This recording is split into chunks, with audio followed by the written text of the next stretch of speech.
Welcome back to the channel. Hey, we're doing something a little different today. From scrap, my favorite subject. My youngest son and his family recently moved to a 6-acre spread up in western Washington state. And he's kind of a back to the land type of guy. And so he's developing garden plots, and he's mowing the 6 acres with a European scythe. Well, I came up with the idea that he needed a broad fork to turn his garden over after watching him doing it in the rain with a shovel. And by the way, my 2 granddaughters, who you are familiar with in the kids from the Kids and Tractors series, they started a YouTube channel with him called Chores in the Rain. So if you want to watch him struggle with that shovel, you can go over there and check it out. I'll leave a link in the description. Well, anyway, this is what we're building. We're building a broad fork, and it's going to have 6 tines made from 1/2-inch steel scrap that I have laying around here, and welded to a 2 3/8 outside diameter chunk of galvanized scrap pipe. We'll have to purchase the wheelbarrow handles, but anyway, these are the details. Going to be 12 inches long here. I haven't marked the dimension, but it's going to be 24 inches wide this way. And then a couple of sockets welded on here to accept the wooden handles. And yeah, so let's get the torch and other tools out. Start building this thing. All right, I got my first tine laid out. This will also serve as the pattern for the others once I get this cut out. So burn that circle out there for the pipe, and then the back here is got just a slight curve to it. This piece of metal just happened to have that, and I like that. So yeah, I may lay out a couple more smaller holes here. We'll see, for looks, to lighten it up a little bit. But yeah, here's our first time.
All right, there's the first tine burned out. I will grind that up a little bit and clean it up. We're going to throw that on the Champion Camelback drill press, and I'll drill the couple more holes exceedingly smaller in that, and just to lighten it up a little bit and add a little artistic element. Yeah, it's a little bit crispy in the shop.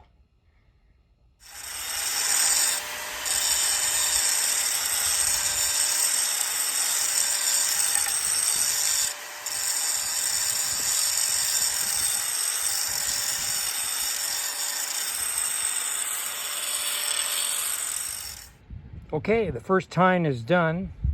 This will serve as the pattern for the other 4. And then I'll cut length of pipe off.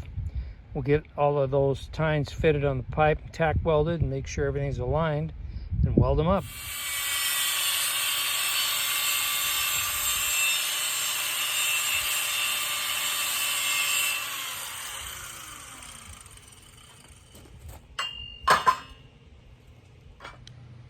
I ran out of oxygen cutting out the tines, so I got to go to town tomorrow and get the oxygen bottle full. Still got lots of acetylene. So I went ahead and cut out the pipe that the tines are going to weld to. I'll clean that up, strip most of that galvanized coating off of it, so it's a little better, a little more weldable, if you know what I mean. So I'm just slightly off on my hole in the tine. So I've got a little bit of grinding to do, make sure it fits over the pipe properly.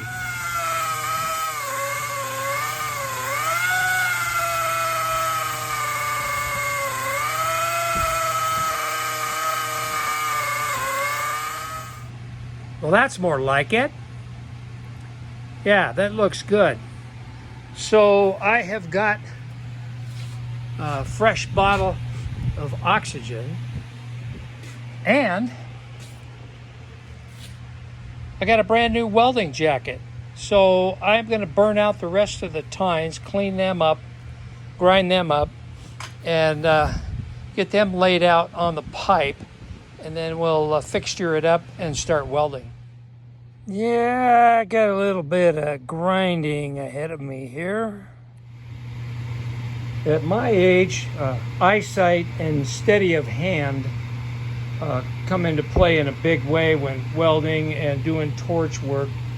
So I wind up having to do a fair amount of grinder work and then finish work with a file. In this case, I'm using a Nicholson pipeliner file to fine-tune the cutout that fits around the pipe there.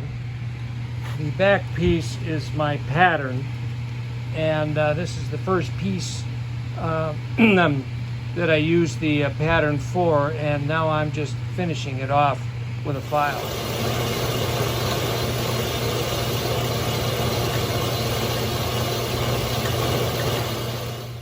Well, this is where we're at. I got all the tines cut and fitted to the pipe, and it's looking good. I mean, as good as it could look for rusty old pitted scrap steel. But I mean, hey, it's a garden tool, and I mean, I could really take the time. I had a heck of a time getting this mill scale off. It just didn't want to cooperate, and I'm not going to worry about it.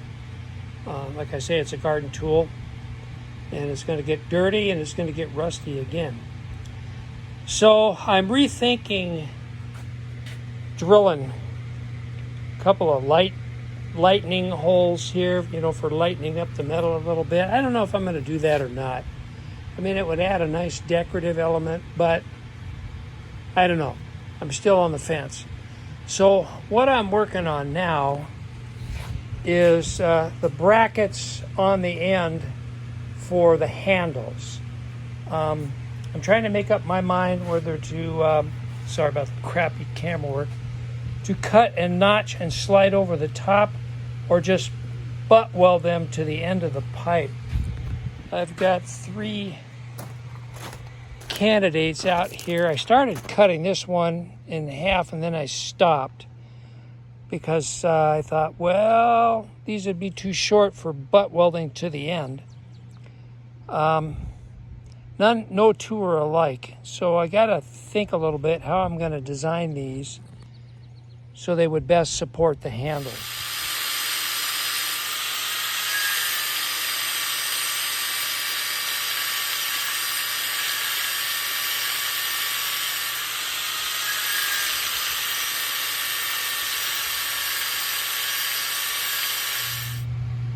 This is the way I decided to go. The wood handle slides in here. Then I got room to drill a couple of holes on a couple of 5/16 bolts and nuts to hold the handle solid. And so I got one on each side there. And what I did was, you'll notice that's just a little bit of an angle. I cut this notch 1/16 of an inch deeper. That way the handles will be wider at the top and make the tool a little bit easier to operate.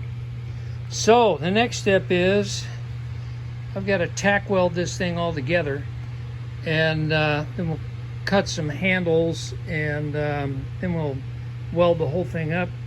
Give it a try.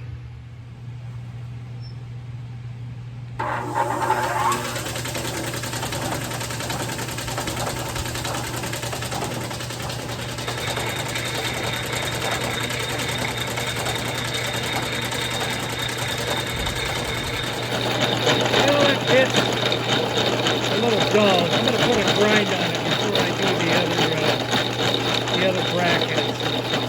And I discovered my belt has stretched a little bit, so I'm going to have to trim that, tighten it up. But the RPM seems to be about right.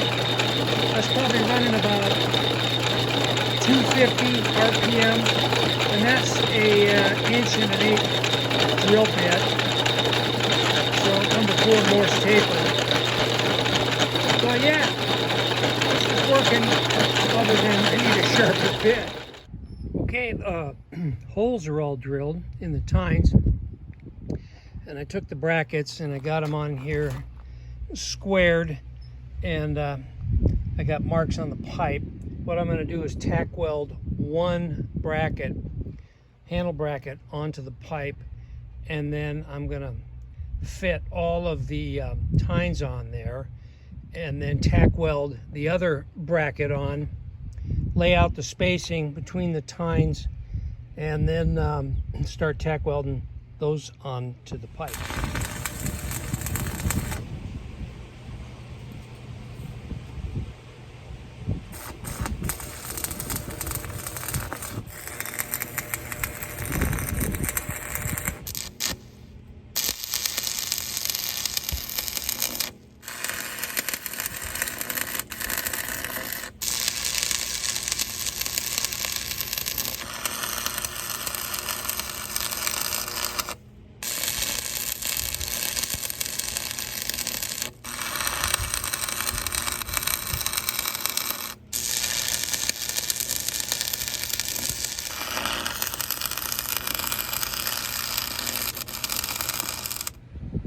Well, as you can see, I got an oops here. The 3 center tines are off.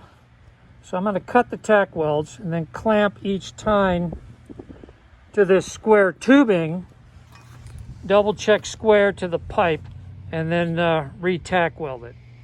That is much, much better. And we're reasonably square and aligned all the way across. Well, there it is, one garden rod fork, all welded up. Tomorrow I'll get the wire wheel out and give it a good cleaning. The welds are already cleaned up, but it turned out really good. I'm happy with it. A couple of errors along the way. So also tomorrow I'm going to cut a couple temporary handles. I'll install those, and we'll test that out in this horrible rock hard desert soil. Yeah, I'm really tickled with the way that turned out.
Well, there's another project in the books.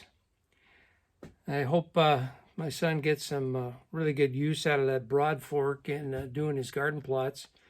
And it works reasonably well. I mean, it even handled our rock-hard desert soil here pretty doggone good. All made from scrap material. The rusty old pitted half-inch plate, some old galvanized pipe, some scrap 2x4 lumber, and a couple days of my time, a little bit of oxyacetylene gas, and some electrodes, welding electrodes, and put together a pretty nifty garden tool. I've seen those online. There's YouTube channels that have demonstrated them. When you go buy them, you can get them commercially. They're kind of spendy. But this is more fun, building it out of scrap. I did add a little personal touch to this thing. I didn't show it on camera, but I'll insert a photo of it now, right here.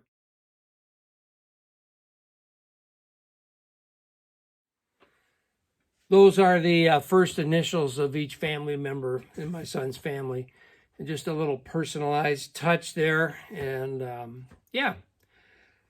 Welcome to subscribers. Got quite a few here in the last couple of weeks, even though I'm a little bit behind on videos. And existing subscribers, as always, thanks for sticking around. It's time to get back on the Farm All H project and continue on with getting that engine disconnected from the main frame of that tractor and start diving into that.